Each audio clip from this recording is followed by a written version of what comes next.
Welcome to the Unstoppable Freedom Podcast. I'm Jimmy Page. This is part 2 in our special segment on freedom over force with Shari Williams. Enjoy. Yes. And that's why I think, so I think you said I was the best. I mean, that alone is an endorsement of what we're doing. Did I say you were the best? I said you're one of the best. Oh, darn we'll it. have to wait until your exit interview when I go over your test results. Oh, yeah, that's right. Yeah, that's yes, I got to look at those test results. Yeah, touche. We got to look at the numbers, don't we? You are good, though. And Jimmy, what I love about you is you're a lifelong learner. The leadership program, the Rockies, attracts lifelong learners. People that aren't just happy with where they are. They're people that want to grow and learn and expand their network and expand their opportunities and practice at this. We know in 9 months, 9 days, really, we can't change everything about you, nor do we try. Well, we don't really actually, go and find people and then turn them into leaders. We look for leaders and then we up their game. And so you're most definitely one of those leaders that has a great skill set. And I love that you're willing to practice all the time. Yeah. And that's where you want to stay, right? I think in all of my leadership life for the last 30 years, I've always tried to operate in my gifting, my strengths, and then to grow that continuum to try and become more knowledgeable, stronger in different areas. And I think for me too, being that the cross is kind of how I identify in the values map, is that I try and look at life, all of life, through that kind of a biblical lens. And so that helps me to really care about people that care about equality or care about being fair and caring about people, or those that care about the rule of law. I mean, it gives you a perspective where you can kind of stand in someone else's shoes and experience what they are. And then the real secret is being able to communicate in terms that matter to them. And the principles don't change, the values don't change, but how you communicate it matters. Just like in a good marriage. Yep. The words you use and the way you try and understand what they're thinking, rather than saying, you better think the way I think. Well, in politics, we call it IDITY-TWIT, which is the acronym for I think what you think is what I think. And so if you think like I do, if I just present whatever was convincing to me, then you're going to be sold. And that rarely works. And because of that, we have so much contention out there. And isn't it sad? We ought to be looking for the wonderful gifts that each of us bring to the table, because the founders had it right. When they focused on the individual versus putting people in groups, not thinking about, I am a woman. I'm willing to say that. But I don't need to be identified by being in a group. All women don't think the same. All people that are white or black or Hispanic or Asian do not think the same. And it is really sad that this country has gone down the path where we put people in groups and think the group is what's more important than the individual. The American founders had it right. If you respect individual rights, then everything works out, because you and I have something to trade with one another. And when you trade, you actually create peace, because we have something, I need you to be wealthy and healthy and strong rather than being weak so I can overcome you. Yeah. This is a really important thing you just jogged in my thinking, that if we can depend on the government, so this is where we're headed, right? We're increasingly depending upon the government to provide us with services and free stuff and whatever the thing, and to settle our disputes. But so we kind of create this third party, if you will, and then now we can just fight amongst each other rather than needing each other and working together. Right. If I had anything I could change in this country, it would be going back to making people feel confident that they could do it without government. Not that they have to do it by themselves, but their community might, their chosen community would help them out and they could trade. But anymore, we look to everything for the government, and the government could feed us and they could give us shelter and they could regulate our schedule, and that would be prison. That happens in prison. And prison is not freedom. And we don't have freedom anymore in this country because we're so wanting security that we don't want anyone to fail. But failure is important because then you understand what you're good at and what you're not good at, and then you know how to trade.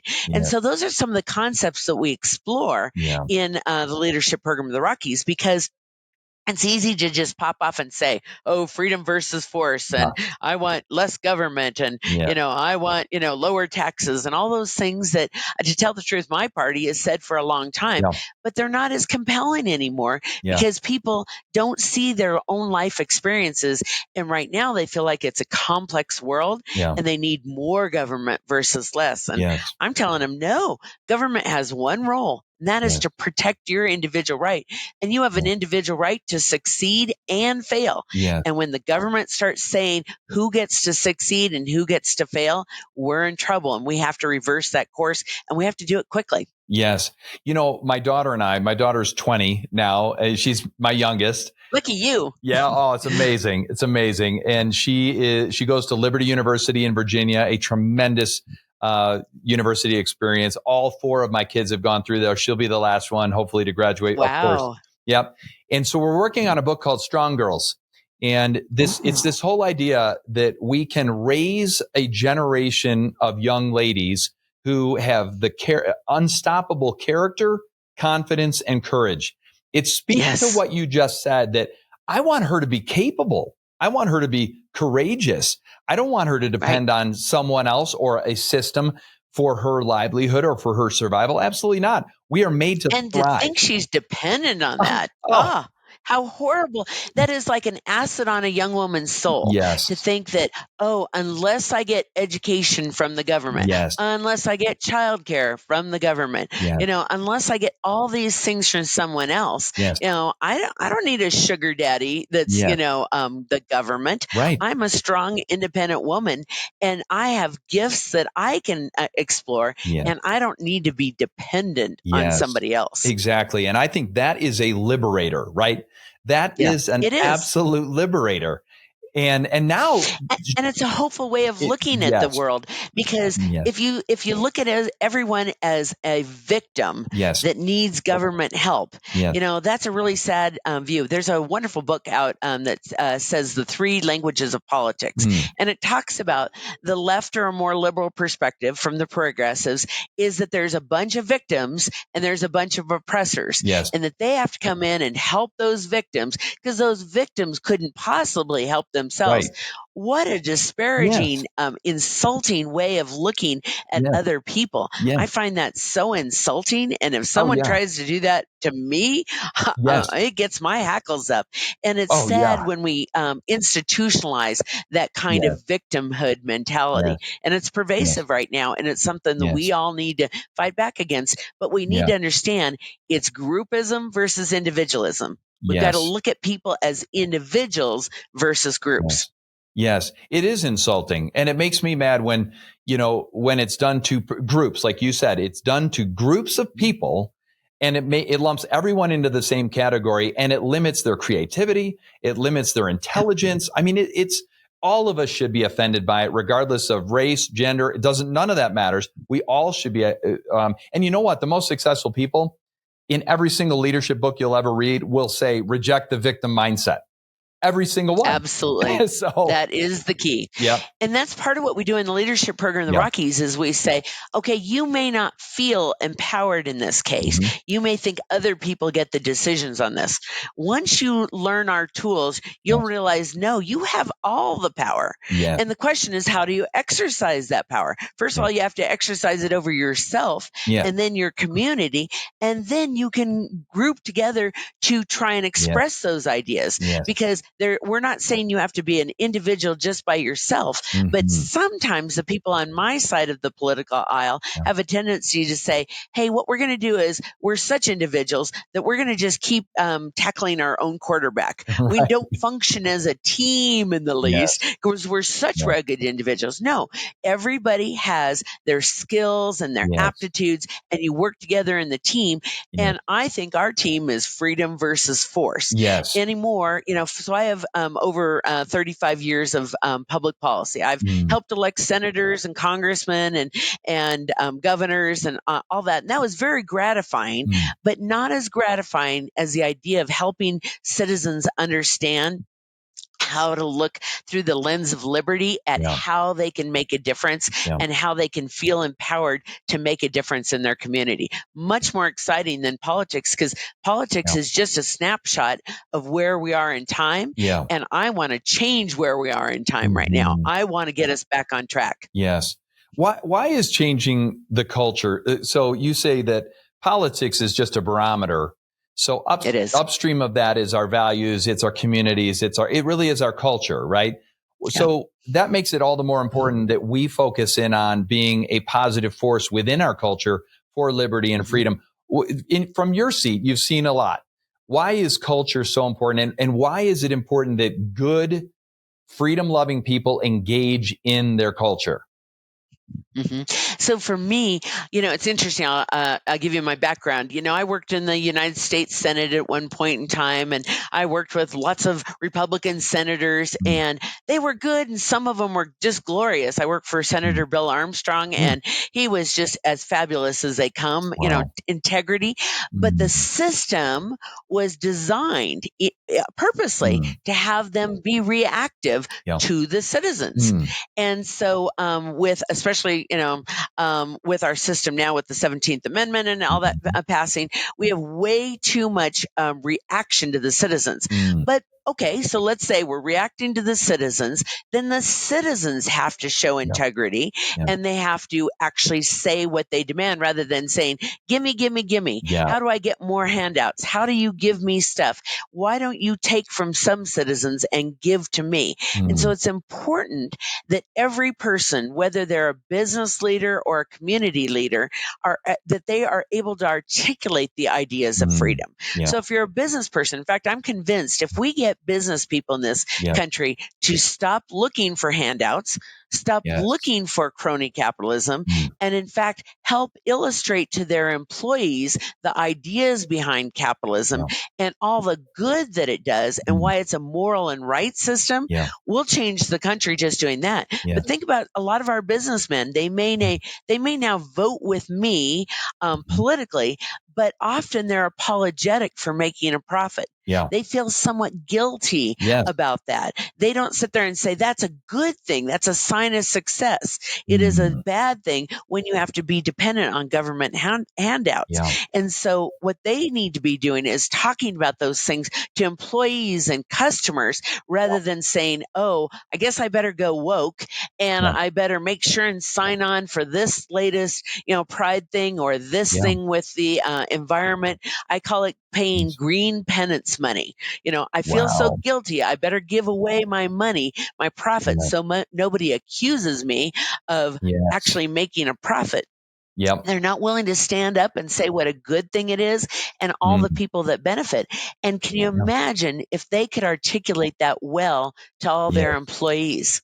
And make it not about who you elect or who you should vote for or not vote for. Because we've seen in that country, there's a very small percentage. If the race ends up being for the presidential race ends up being Biden and Trump, there's a very minuscule number of people that haven't decided on that one already. The only way you change the culture is you change it not about politics, but about how people think about individual rights, how they think about the ideas of profit, how they think about what is their responsibility to themselves and how do they team with other people in trade. Those kind of changes. And we used to have that. But for the last 60 to 80, maybe 100 years, we've been going the wrong direction. And a lot of our side thinks it's about the latest election. And that was something for me. I could make a lot more money doing political consulting like I used to do. And I'm decent at it. And I've had a lot of wins. And every loss that I've had, oh gosh, I've learned the most from the losses. But for me, that's not where the game is anymore. I can reject doing that, not because it's not important, because it is, but I know my role is to help citizens feel the power of decision making, how to make good choices and how to influence others. And if I do that, I think we'll be making a deeper impact on the culture than if I work in politics. Yeah, that's fantastic. I just actually spoke at a local marketplace leaders event with Kingdom Way Ministries and FCCI, two tremendous organizations, which are really designed to help people take their faith and their values into the marketplace their love for America, and plus their value system. And I think that's where I do think, like you said, business leaders need to operate out of that. They need to educate their consumers. They need to represent it well. Listen, if I could do anything, I'd get rid of the term nonprofit with all those churches and business leaders, because somehow by saying nonprofit, we imply that that's noble. And if you make a profit, you're not noble. And then we have government rules that say what a nonprofit can and cannot say. And we silence people and tell them, oh, you can't speak up because you're a nonprofit. And the government gets to decide what you can and cannot say. So within the faith-based community, wouldn't it be nice if people didn't feel shackled by a government construct? Every faith-based organization needs to make a profit to be able to bring in more people into their congregation and bring in more donations. And so to label it nonprofit, that's actually it's really an evil word when you think about it. Now, I operate under the constructs of what we can in the tax policy, but if we mentally could get people to reject the idea of nonprofit, that would go a long way toward changing the culture. Yeah. And I think you're right. I think it gives a bad name for people that are profitable. And by the way, being profitable means that there are many people that are employed. There's an exchange of value that both sides are excited about. We're making progress. You're offering value. Right. We're bringing value. So I know we've allowed the narrative to be defined so carefully around what's good and bad or right and wrong. And it seems like we're not very good at defining it that, no, this is good and noble and virtuous to actually be profitable because of the exchange of value. Yep. And if we apologize for it, why will anyone ever think it's good? If we say, ooh, sorry for my behavior, sorry for employing people, and I guess I should give more away to the community. I'm sure you've covered this with some of your other guests, but the idea of how we look at people when they make their money versus when they give away their money. And it's really a bad cancer that has infected this country because it's not a foundational idea. And that's why capitalism isn't really just about economics. It's about the morality of respecting an individual's right to produce. And the American founding isn't just about a government system. It's the only system that actually is congruent with human behavior. And once you understand those things, everything becomes so clear. And I just fundamentally don't believe that an outside force like the government should be able to take from one and give to another. I view that as theft. And I know that there are elements of permission. We give them permission to use our resources for certain things. But this idea that you can take from one and give to another is just so troubling to me. And the other thing that we learn, and from a faith perspective too, the more resources that I have available to me, the more generous I am with those resources. Absolutely. It is immoral to literally say, I'm going to hold a gun to your head so that you have to give to somebody else. Exactly. And it deprives you of the joy that you might have in voluntarily giving to someone else. It's an immoral kind of construct. It is. And that's why we're different. There's lots of other groups out there that are studying the Constitution or can tell you about tax policy. And in fact, I'm a big supporter of many of them. But what makes the leadership program of the Rockies different, and the reason people are willing to fly from Florida and New York, or actually last year, Alaska, there's a woman that flew once a month from Alaska to get our kind of training because she said, this is something that will change me forever. And she now has a family, the Army for Freedom, that is willing to support her, even if she's doing her stuff up in Alaska rather than in Colorado. It's amazing, the commitment. And we saw it. We saw a huge commitment from people from out of state, even from Wisconsin, from Alaska, from all over the country. That's why I know in the end, we're going to have chapters all over the country. I know that's going to be, it's got to be part of it.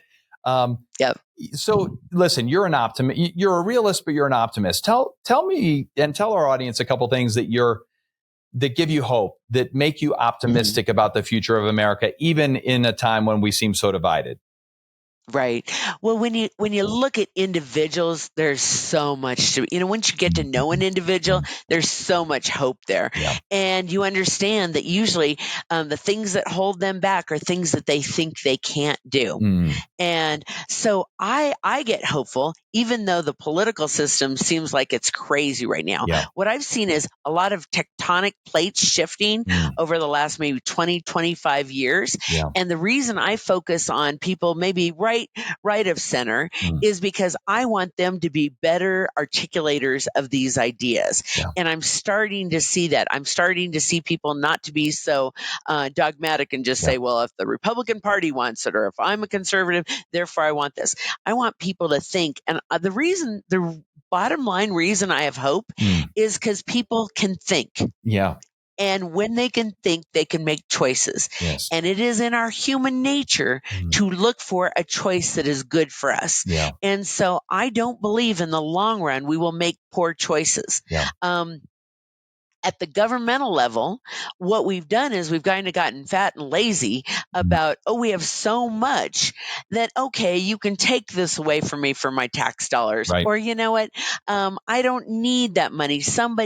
We've gotten lazy about actually doing the work ourselves and getting to know others. But I know that individuals and that citizens have deep in their soul, they have some DNA that kind of that realizes what freedom looks like, and they know they don't have it right now. But they know they can't find politicians that they feel like are articulating those ideas well enough for them. And so then they go over to one team or the other team.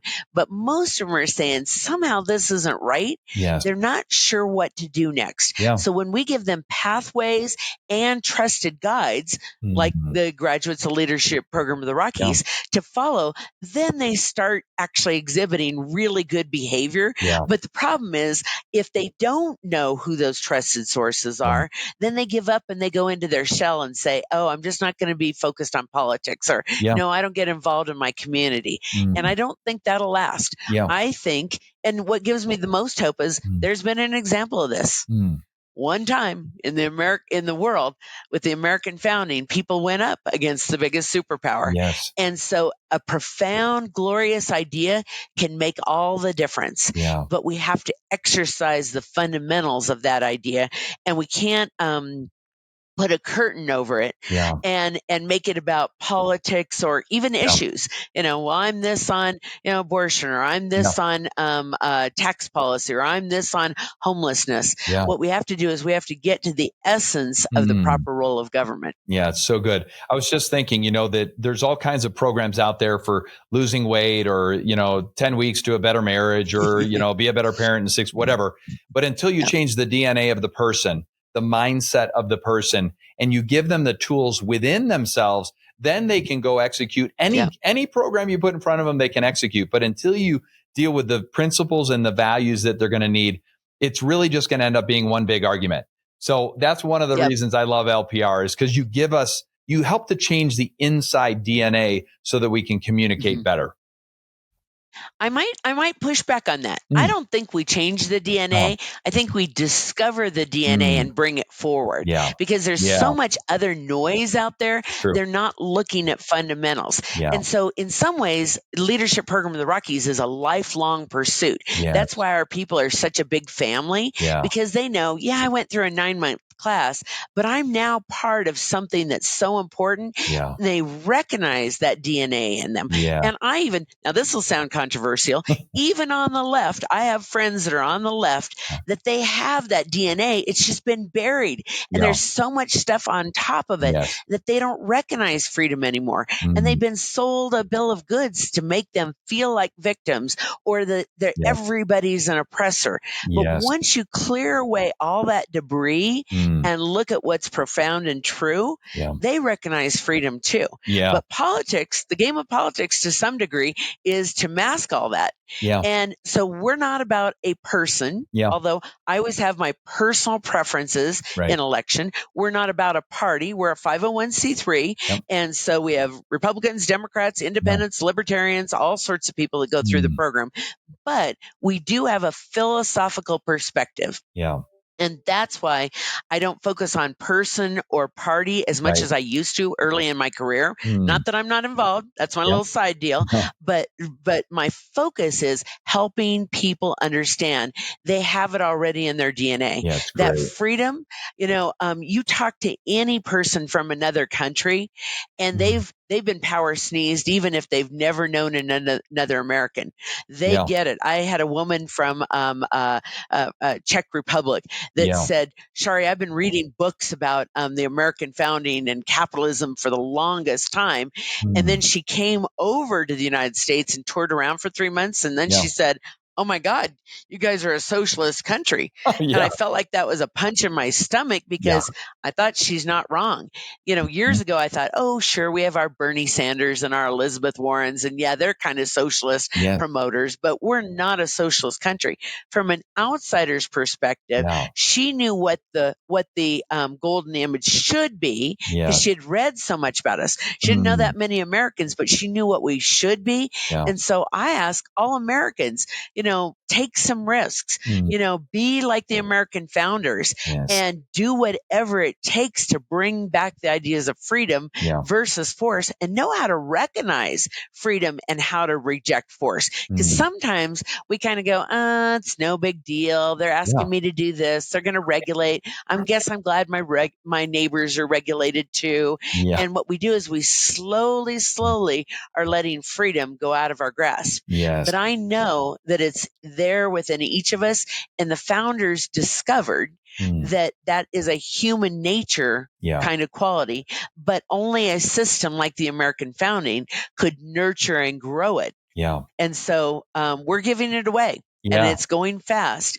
And that's why each of us has to do our part. And I love the leadership program of the Rockies because it gives you the tools and it gives you the network and the family to do it. Yeah. And I think maybe that's a perfect way to end our segment, because I think you've given people enough inspiration today and that they're going to want to get engaged. And I think that's the key. We all are, like President Reagan said many years ago, that we're only one generation away from losing freedom, and that it's up to each generation. It's up to us. Yeah. We've got to engage and we've got to influence those in our spheres of influence. So Shari, thank you so much. Thank you so much for this program, the leadership program of the Rockies. We're going to put all the contact information there, the way to get involved, the way to apply, so that our listeners, if they're interested, can engage in that way. But thank you for the ways that you and the team have really influenced me and my thinking and the way that I want to influence those people around me. Thank you. Well, thank you for the opportunity, Jimmy. And I think you're a great power sneezer. So I love how you're spreading these ideas, and keep up the good work. We were honored to have you as part of the program. And I know we'll be working for years to come. Because this is an important fight that will consume, everything we have, because it's just that important. Yep. Well, thanks for staying in the fight. Thanks for leading the way. Appreciate you so much. Thanks, Jimmy.